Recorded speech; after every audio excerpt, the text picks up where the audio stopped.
शराब और शराब तस्करों को पकड़ना, उन्हें न्यायिक हिरासत में भेजना और फिर उसका विनिष्टीकरण करना, ये सब हैं शराबबंदी के बाद की प्रक्रियाएं।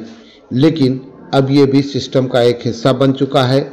आपको बता दें कि घनश्यामपुर थाना में बुधवार को 6 कांडों में जब्त देसी विदेशी शराब एसएसपी के आदेश के आलोक में सीओ पवन कुमार शाह और थाना अध्यक्ष अजीत कुमार के समक्ष थाना परिसर में चौकीदारों के द्वारा गड्ढा खोदकर 801.465 लीटर शराब का विनिष्टीकरण किया गया।